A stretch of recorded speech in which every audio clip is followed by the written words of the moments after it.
and welcome to IMS Today. I am Sanchita Mukherjee and IMS Ghaziabad University Courses Campus has organized the 7th International Conference on Technology Driven Innovation and Sustainable Business Practices. And today we have a prominent guest from London who is the CEO of Futred Innovation Studios, Dr. Manish Malhotra. Welcome to IMS Today, sir. Thank you so much for having me here. You have spent over 2 decades building an educational model. And in your starting of the career, you must have faced many difficulties. So, at what point of time you must have thought that there must be a change in the educational system? Well, there's been a lot of times in my life doing that. When I was a student in Australia, when I was a student as in my executive education programs in London. So every time I have kind of had this learning experience, which I think needs to change, I go out and change it myself. So it's learning has to be lifelong, and now it has changed quite dramatically with technology coming very aggressively out in the market, new transformations happening, technology is coming as a support to learn, technology is coming as a challenge to learn, everything is happening. So it's been a quite, a catalyst for pushing me to make these changes. That's great, sir, because change is something which everybody needs in life. And if we talk about educational sector, yes, it's changing time to time. So, experiential and project based learning sounds very ideal, but it's really difficult to execute it in real life. So, what did actually work to approach this particular aspect in Australia, India, or in UK? So look, I think education, according to me, quite changed from 2015 onwards. I think I'll probably say 2015 was the year when there was so many digital contents available. The generation was very different, and everyone was looking for a lot more hands-on experience. The education, which was all content-based, exam-based, was being challenged.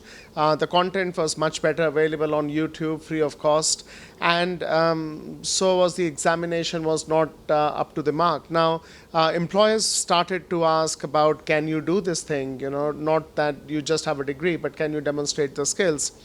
And with technology, I think the other issue is that whilst you are learning it, you are not able to adapt it. Like, sometimes it's getting harder for a lot of people to do that. So we use the technology to create those environments that you can do experientially, learning, which you could not do it before. For example, in today's world, we have so many AI tools that we use in our platform that provide a simulation of the environment, and using those environments, you can actually learn and practice, for whatever you are, skill that you are aiming to be expert in. And also what it provides is this experiential learning through these platforms also provide you a safe space to fail as well. Now, it's very important for us to understand that sometimes you do fail, and failure is not a bad thing. A lot of people do not do a hands-on things because they worry about failing. So if you can have a secure space, a space where you can experiment a lot of things before you go to actual work, and if you fail, you fix that. I mean, that's the right way to learn, and that's the right way to progress in your life. I mean, you will not go to a game of tennis without practicing tennis, right? I mean, so we all have to do a practice. So I think how I see this experiential world of learning is like a practice before the game. Yeah, true, sir. Very correct that without exercising or practicing about anything, we can't go to the field. That's really true, really correct. How important is industry academia collaboration for India if it wants to compete to global innovation like Silicon Valley in London? So I think the industry and academia gap is becoming bigger, but they both are competing on a space for training people. Now, I've seen in India, there's every education place will have they have a certificate from Microsoft, certificate from Google, or whatever, whatever. So I think those industry certifications are becoming important. But for me, industry academia combination is not really about certifications. For me, it's about, can both of these group of bodies can be together, in a same room, same environment, same context, to help students to solve problem.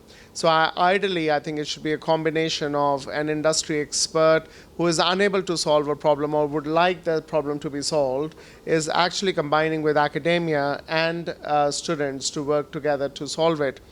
We discussed it inside in the conference that MSMEs could have real boost in this economy if they combine with the researchers or academia. But those platforms do not exist anymore.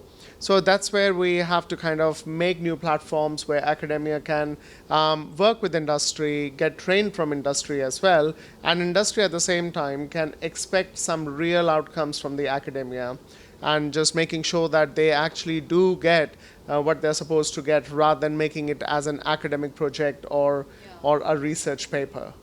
So, like, theoretical knowledge is not enough. We need exposure in industrial life as well. Absolutely. Yeah. So, those were not just words, sir. Those were the thoughts which were really inspiring. Your insightful words were really inspiring for us. We thank you so much for that. And I hope the audience has also learned some positive things from this. For more such videos, stay tuned with IMS Today.